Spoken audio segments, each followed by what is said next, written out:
Hello and good evening. I'm Saraya Mia and this is AWANI Tonight. How can Budget 2023 help ease burdens of the middle income group? And what's causing antibiotic shortages in the country? That and more coming up.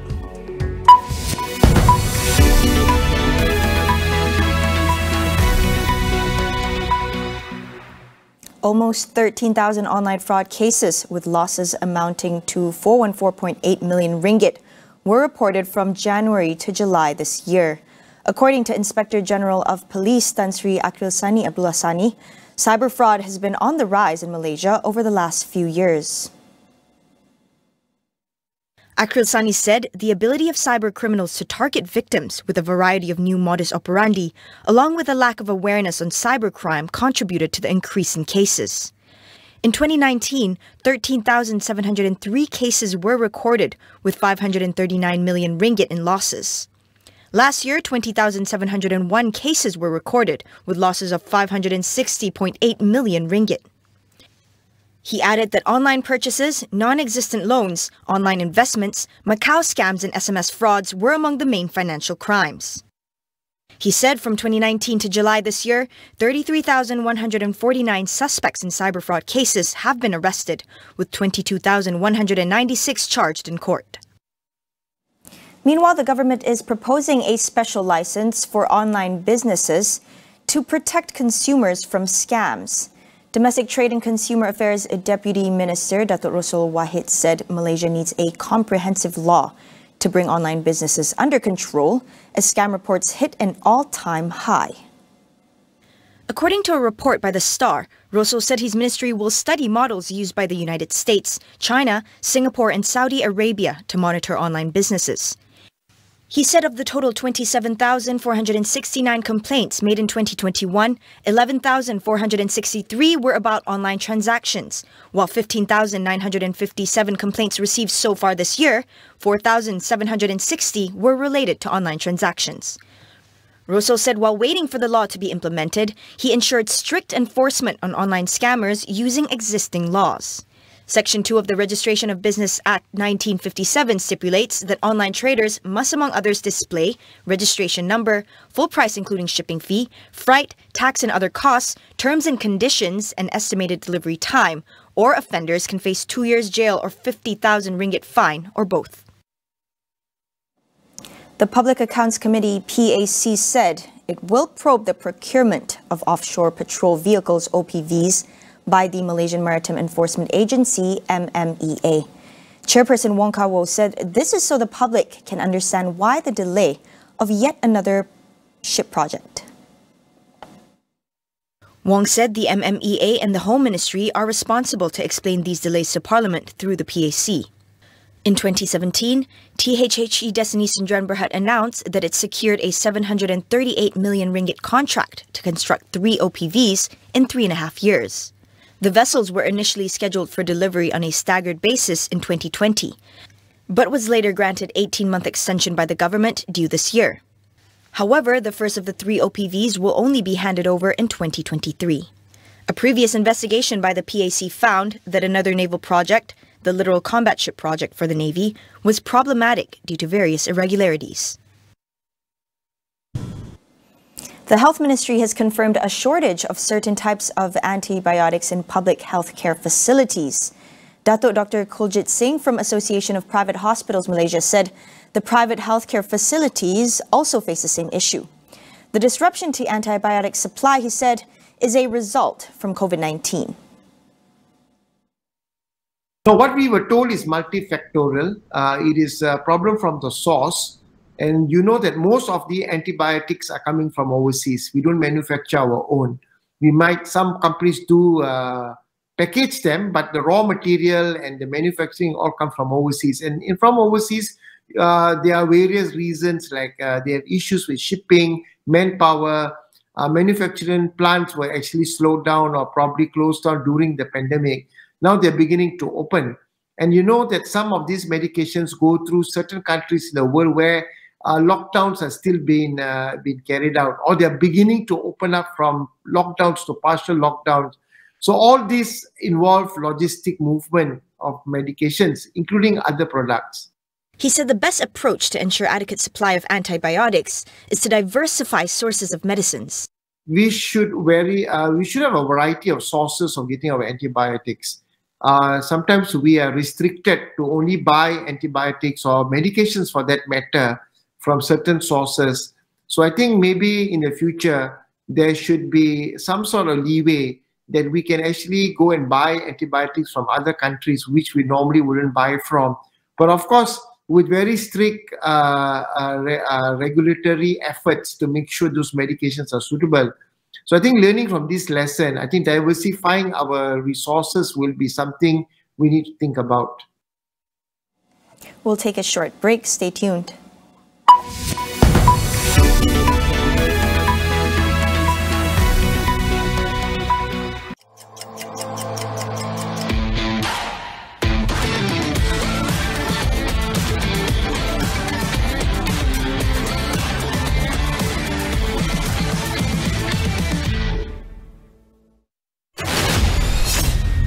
Tangkap jauhan bersama kuncu-kuncu. Haji, apa you buat kat sini? I supaya nak, I kerja untuk ejen rahsia kerajaan. Kau datang sini buat apa? Nak bodoh kau lah!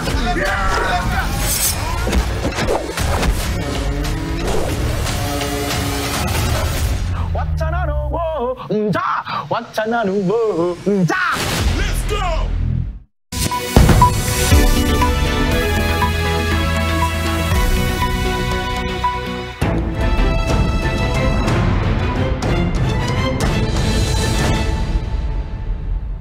As the pandemic eases, many in the M40 group are still recovering from the impacts of multiple lockdowns over the last 2 years.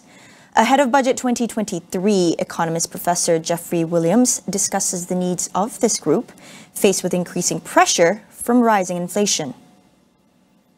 And therefore, the M40 group is very important in terms of economic growth. Now, if we feel, and Tengku Zafrul has already signaled, that we might face some headwinds during 2023, particularly because of concerns about what's going on outside of Malaysia, not so much what's going on inside Malaysia, then it will be very important to protect domestic consumption.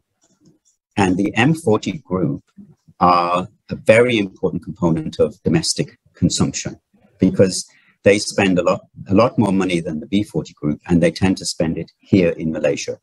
Whereas the T40 group, of course, they spend more, but they tend to spend more on foreign products and expensive products and this sort of thing. But the M40 group is key to protecting the level of consumption. And that means that that will provide extra consumption for Malaysian companies, particularly SMEs, that will help SMEs to recover. It will improve their revenues. They will have more money to invest. And that will help to underpin economic growth more sustainably. Targeted subsidies, says Jeffrey, may not be the most effective measure to alleviate the burden of the M40 group. He offers suggestions on schemes that will be most beneficial, catering to different types of households. My general view is that we shouldn't have targeted schemes at the M40. We should have universal schemes.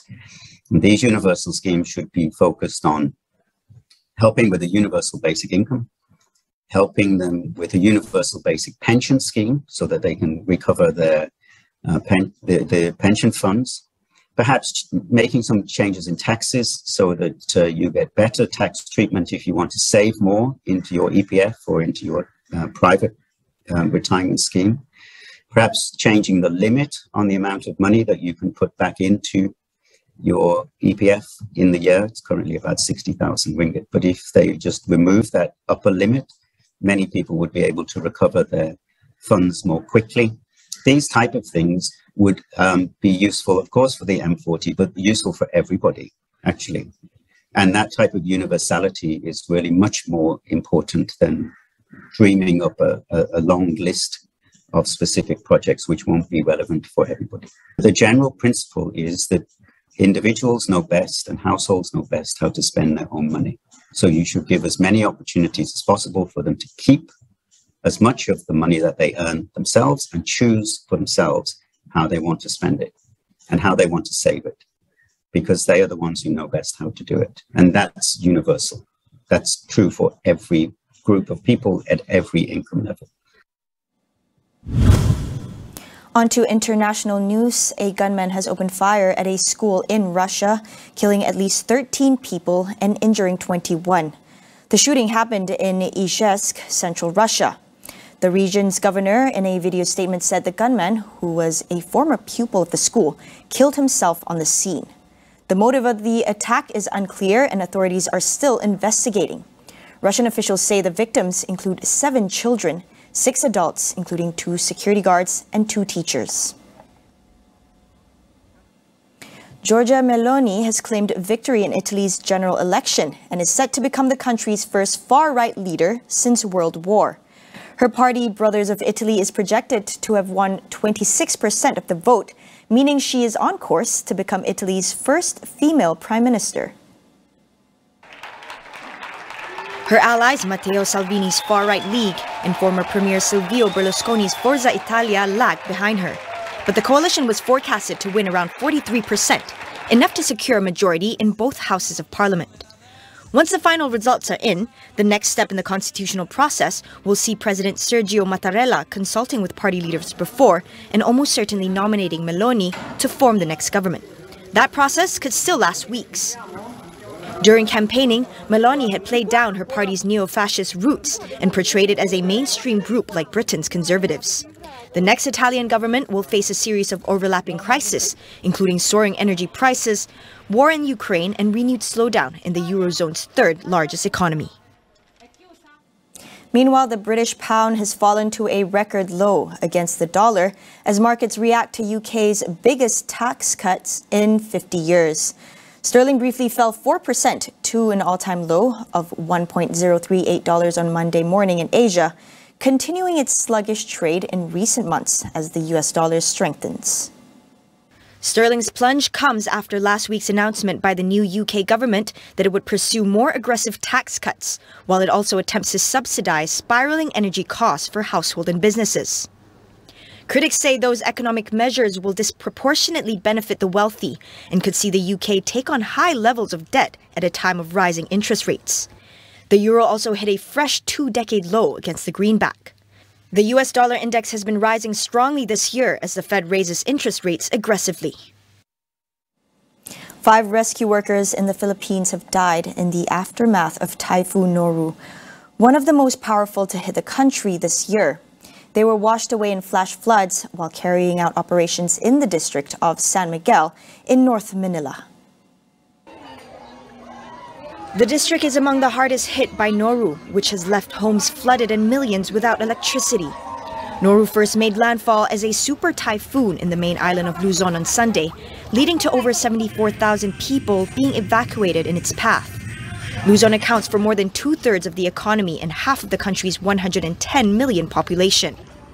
Cleanup efforts begin today as floodwaters begin to subside, while President Ferdinand Marcos ordered supplies to be airlifted and cleanup equipment provided to communities that have been most affected. Noru is now moving away from Luzon and is predicted to gather strength again before hitting Vietnam on Tuesday. Over in Bangladesh, rescue workers recovered 7 more bodies after a boat carrying religious pilgrims capsized on Sunday. Police said the death toll is now 32, with at least 60 more people still missing. The boat, packed with mostly women and children on their way to a popular temple, flipped over in the Karatoa River, located in a remote northern area.